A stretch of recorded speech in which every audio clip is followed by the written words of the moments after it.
Hello and welcome back. Today we get to finish the Carnifex project and finally get that beast out on the battlefield and spilling blood for the biomass where it belongs. Without further ado, really what we need to do is get over to the table and get this guy finished. So let's head over there now. So this is our starting point for today. You can see that the tail obviously needs finishing and the bottom side of the exoskeleton. And we'll make our first start with that. Usual colours are going to be black and the Vallejo dark green, and we'll work through our techniques with that. So to start with, we just simply load the brush up with paint, and what we do is we go to the bigger surface areas and we literally just paint, and we start to make sure that we're emptying the brush before we go to anywhere more delicate. And then as we come to these areas at the back here, where there's a bit more detail, now we've emptied the brush, we can just gently stroke over the upper surfaces and just leave that upper surface information.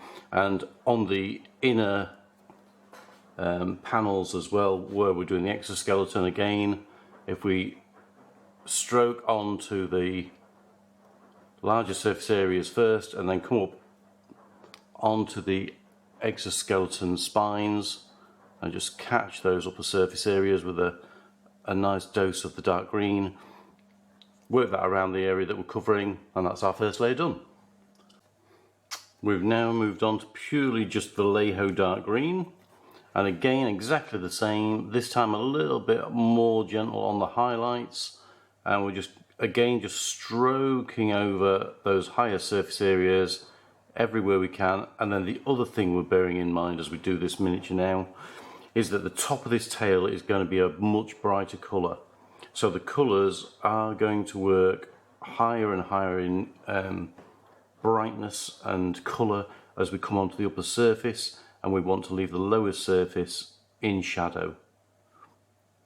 We will give some definition to these little vents down here, so we will actually leave the holes in darkness and bring the colours brighter on those, but catch the bottom edges to show that the light is just striking on them. We'll leave a little gap around these little spines on the back here, which will just exaggerate them when we put colour on those as well. The bones of the actual tail weapon we'll do just the same as we did with the other weapon, so I'll just get on with those and we'll concentrate on the tail and the exoskeleton. So we've now mixed the dark green with the olive green, and I've been working my way around with that. So concentrating on colours on the upper surfaces, just gently stroking over those. On the tail here you can see where I've been working the colour onto the upper surfaces, just around the spines, deliberately leaving an area of black, working both sides of that.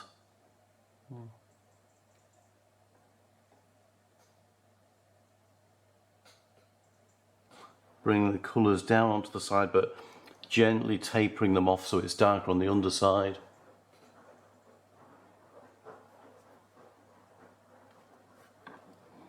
And then we'll work another layer of paint on here just to give it a bit more depth on this upper surface.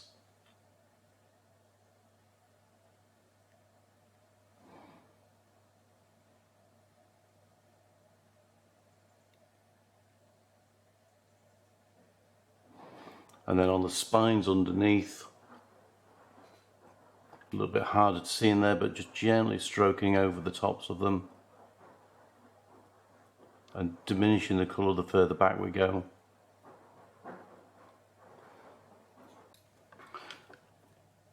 So now we move in with the olive green, and what we do is we're not too heavy on the brush, and we're just going to follow this line down and just mark where roughly we want to work to, just over those holes. and we'll just come a little bit higher up gently onto that edge of that crest there.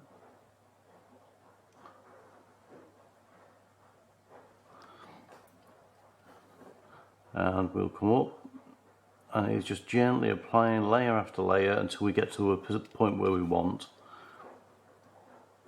Working up in between the gaps up here, leaving that black area around where the spines are going to be, just to really make them pop and emphasize them. So this is just our first attack, our first coat.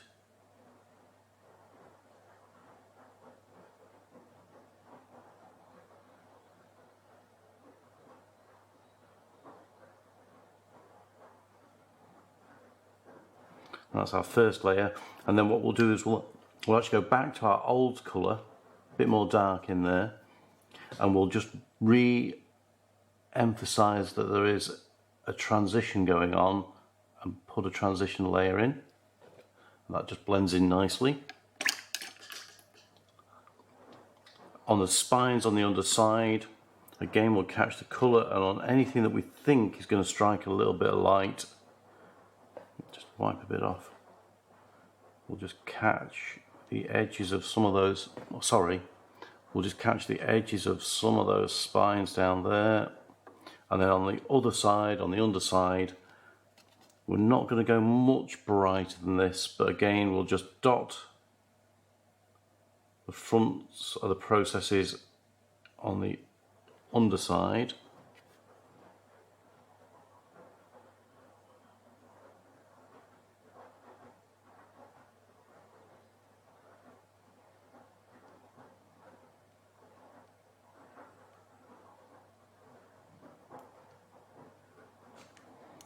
And then on the edge here we'll pop a little highlight, and then down the midsection of the rib, or the extension of the ribs, because we're now well into the pelvis.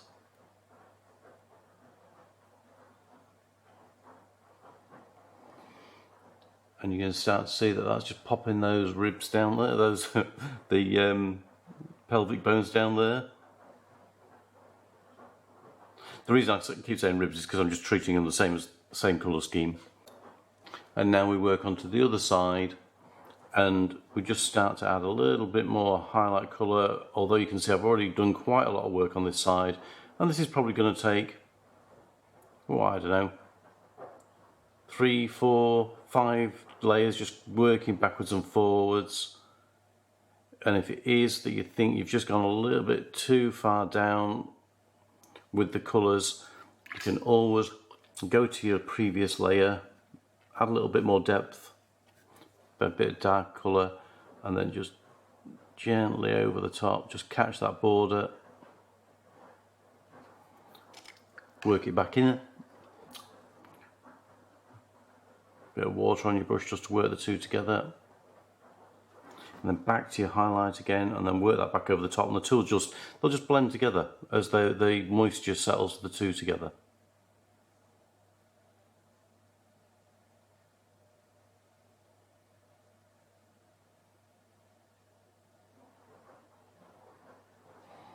Okay, so that's starting to come along nicely. I'll tidy the other side up to work the same, and then we'll look at getting on some of these final layers. So we've worked the layers through now, and now we're going on to the brighter highlights. We're going on to the yellow-green as usual. And that will really focus on these top surfaces here.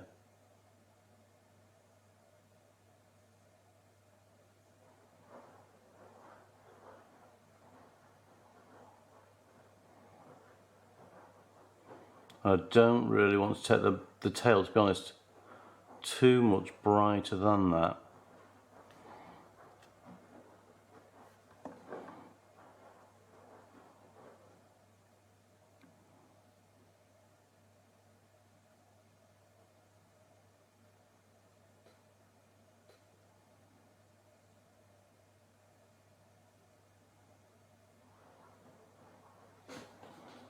Okay, maybe just a little bit of of a line coming down here. Sorry, that's better.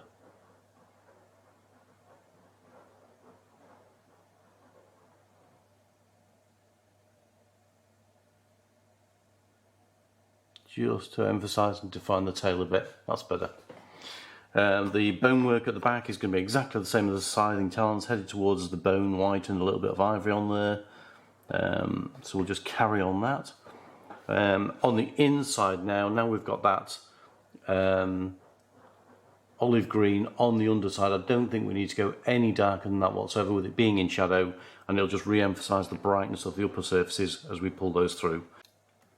So we've now added on the little spines. I'm just going to put a bit of a finished touch on those because I do want them to go to virtually white.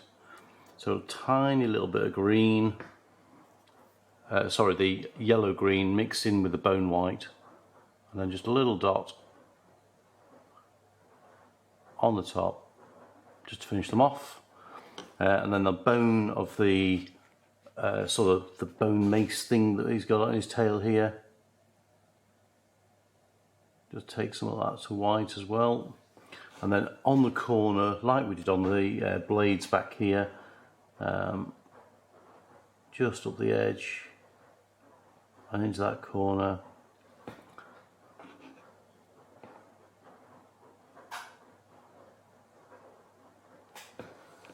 And then on the tips of the spines here, a little bit of white as well. And just on there, I run around the edge of the blade again on this side.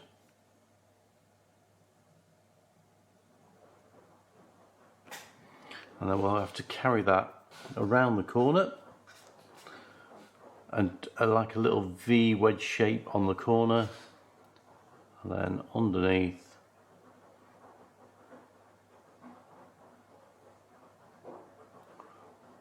the white on there.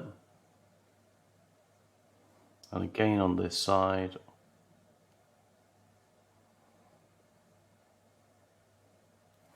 And again, just making sure we've got that. It's ever so hard to get this piece to focus. There we go. Just making sure we do get a little bit more of a V shape in that corner there.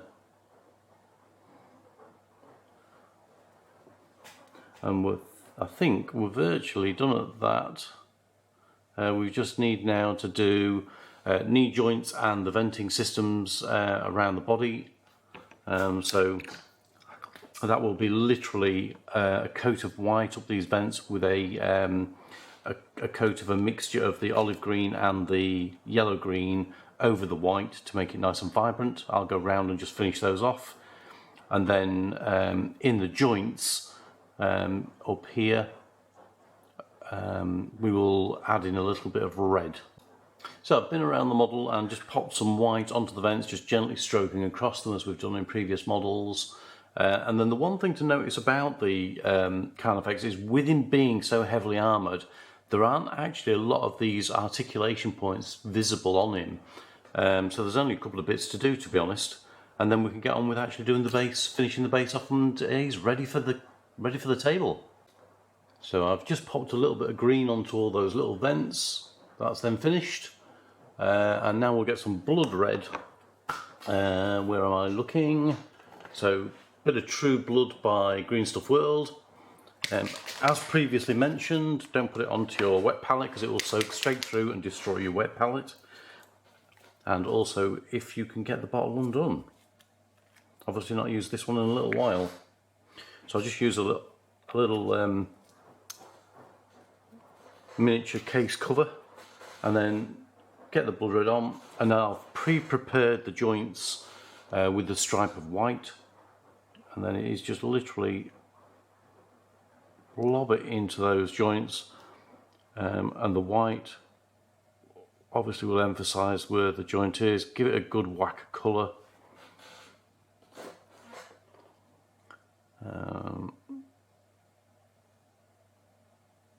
And as it settles, time will do the rest. Doesn't matter if you overrun, because the idea is to maybe make it look like it's a little bit exudatey, a little bit leaky,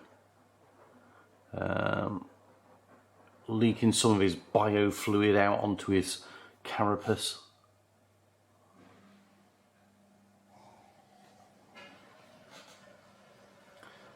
And just these little flashes of red just give it that much contrast, makes it really bold, and makes the rest of the miniature pop in the contrast. And I do remember there was another on the backs of the elbows. I know there weren't many articulations visible, but I knew there was a couple I'd painted.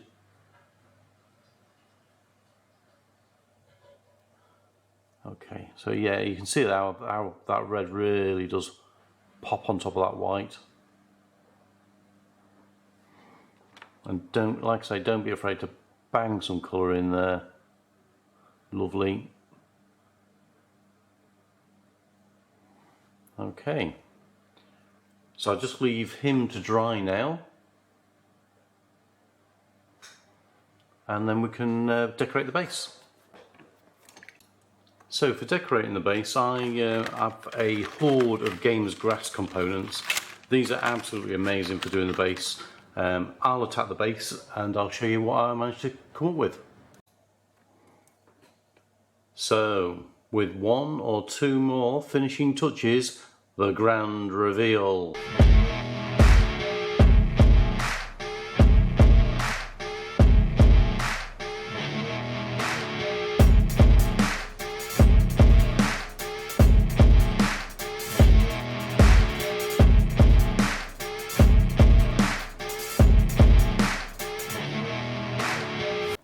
Well everybody, what do you think? I personally am so pleased with that miniature. The Carnifex project for me has been personally a success. I hope you've enjoyed following along, sharing the hints and tips and techniques with you. I know it's been a long series and I hope you've stayed with it. If you have enjoyed it, please do like and subscribe. One of the challenges as a YouTuber is to know what's the best format for you, and I try to be inclusive and show you as much technique as possible. Today's video I've tried to streamline things a little bit and just show you the pure techniques before showing you the final reveal. So I don't know if that format is more appealing, but really there's only one thing left to say. Are we painting minis yet? Hell yeah! And I will catch you in the next series.